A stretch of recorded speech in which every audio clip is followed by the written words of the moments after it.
believes in free and fair trade. We believe that the best way of ensuring prosperity for our workers and our country is to continue with free, fair and open trade. So we don't support the imposition of tariffs, whether they be on Australia or India.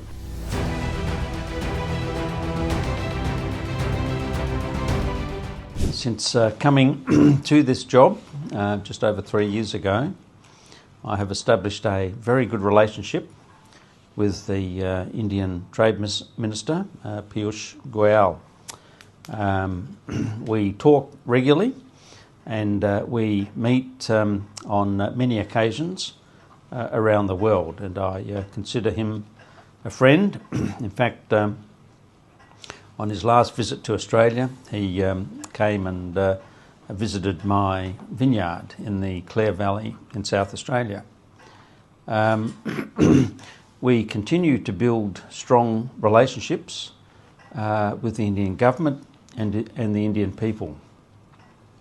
Indians now represent a significant portion of our tourists, a significant proportion of our migrants, and importantly, a very significant portion of our students.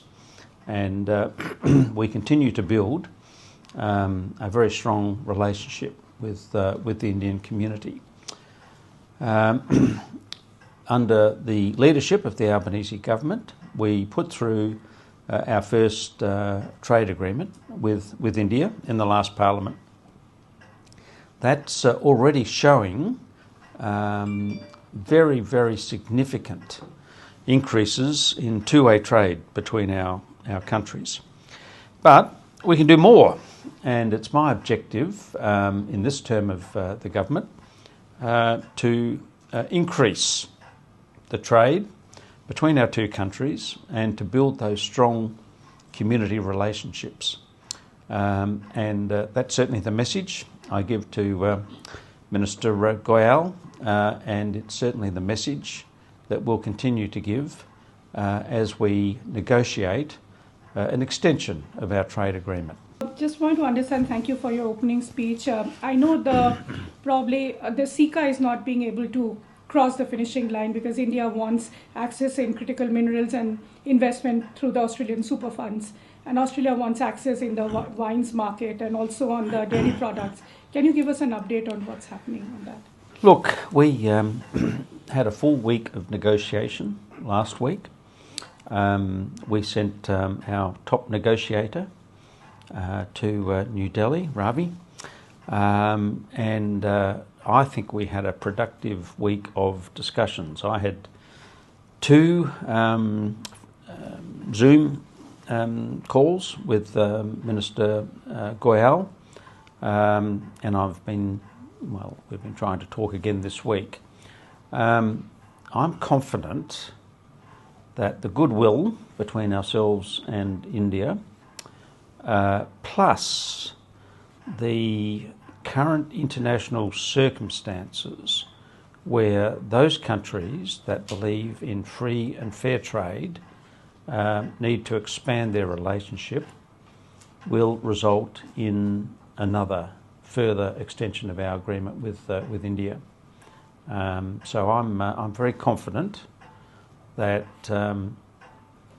the goodwill that's been shown so far, the determination on the part of both sides to get a fair agreement will result in a new agreement, and I'm looking forward to heading over to India to sign such agreement, or inviting Minister Goyal to come to Australia to do so. Hello sir, I'm Vinaya from The Hindu from Mumbai. I wanted to know, there was a bit of a concern with respect to Adani's mining operations in Australia. What is the status with respect to that at present? And also, are there any challenges with respect to import of cotton to Australia from India? Thank you. The government supports the Adani mine in Queensland. It has been a very successful mining operation, and to the best of my knowledge, I've not been aware of any difficulties with with that particular mine. As for cotton, I couldn't tell you the exact status of that particular product. I'm not aware that there's any difficulties, but I'll follow up and see if there are any outstanding issues, and I'll come back to you. Sir, this is Kamalika from CNN News 18. My question is, since Australia does not believe in such tariffs, how Australia is dealing with the US tariff thing, and how Australia sees the recent tariff war that is going between India and US?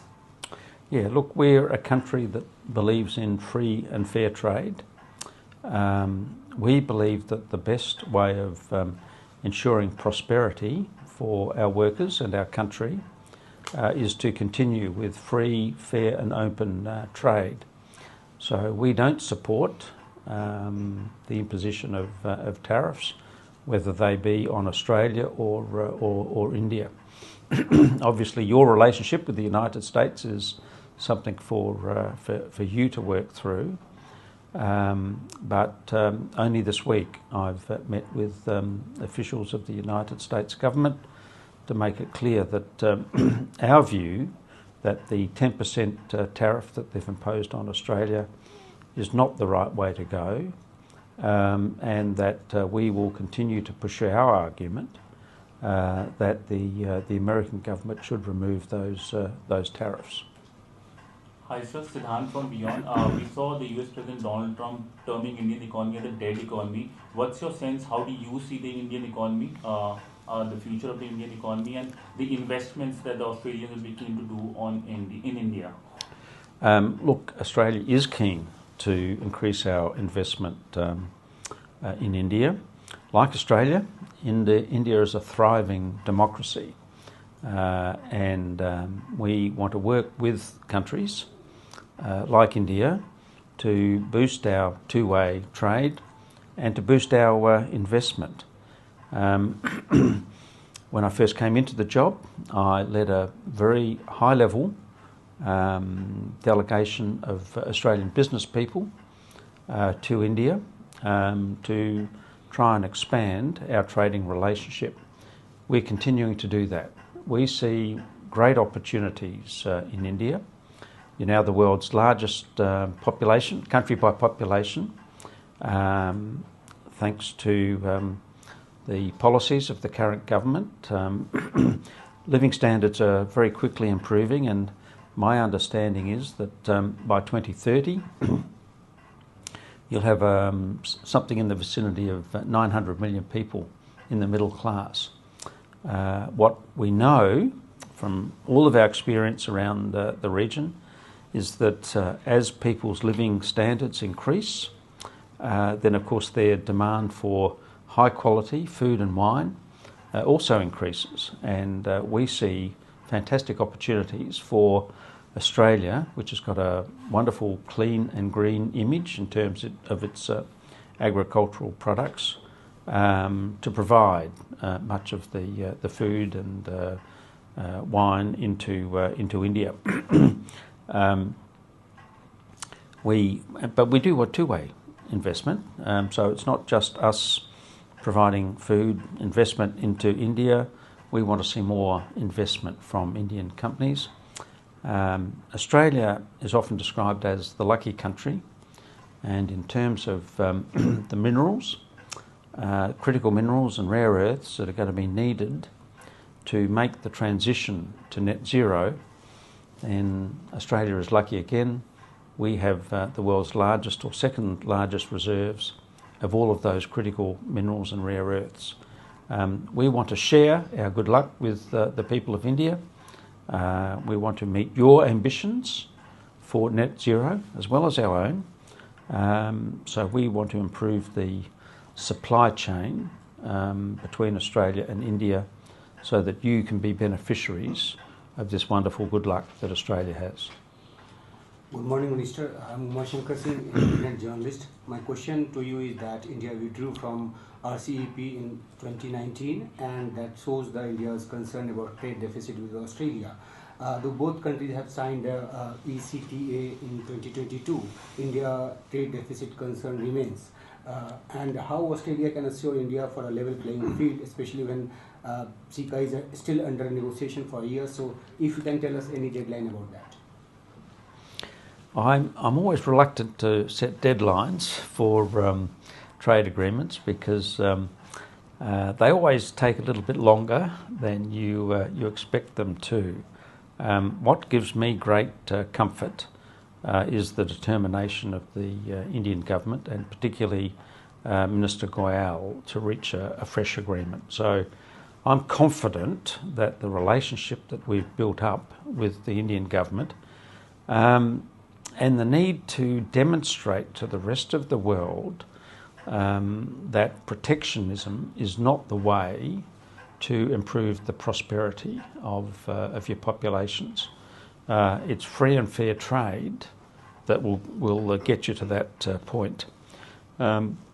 So it'll take as long as it takes to get an agreement, and there won't be an agreement until everything is agreed. But I think from the Australian point of view, we've demonstrated our good faith in these negotiations, and I'm very pleased with the way in which the Indian officials have been engaging in this process. So I expect one day soon to be able to announce that we've done more work to extend our trade relationship, and that I think we're on the cusp of a golden era between our relationships between Australia and India. The personal relationships between the two Prime Minister, Albanese and Modi, is very, very good, very strong. The people-to-people relationships are getting stronger every day. As I said before, India represents a very, very significant portion of our migrants coming to this country. We welcome them. They're good citizens. They're very great participants in the democratic process. So I think all the pointers are heading in absolutely the right direction. Thank you. Mr. Minister, my name is Shubhajit Roy from the Indian Express. I want to ask, what are the kind of challenges that Australian companies faces in India, in the market? And also, Australia decided to export uranium to India a few years ago. If you could give us an update on that. Yeah. Well, answering your second question first, I come from South Australia, and Olympic Dam is the world's largest uranium mine, and BHP have an ambition to double the size of that mine. There's some challenges there.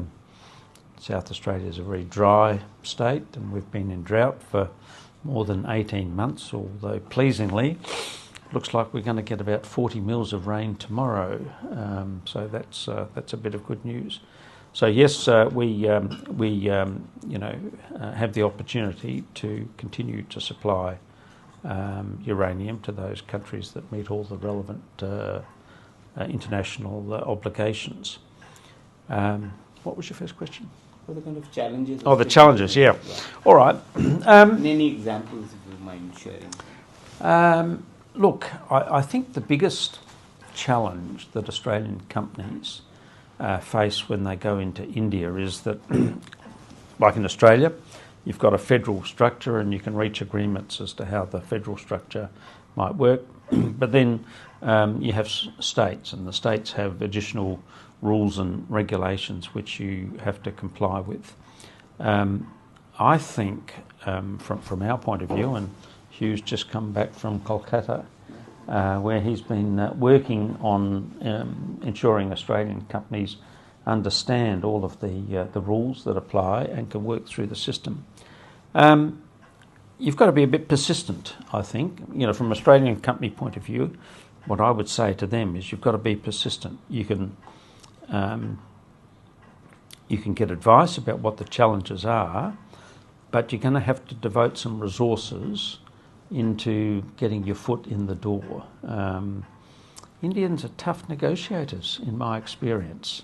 and we have to show that we can comply with all your regulations. We can set up business there, and we can make a contribution to your economy, but also a profitable investment from our point of view. So my advice to companies is to come and talk to us. Austrade is expanding its operations in our region.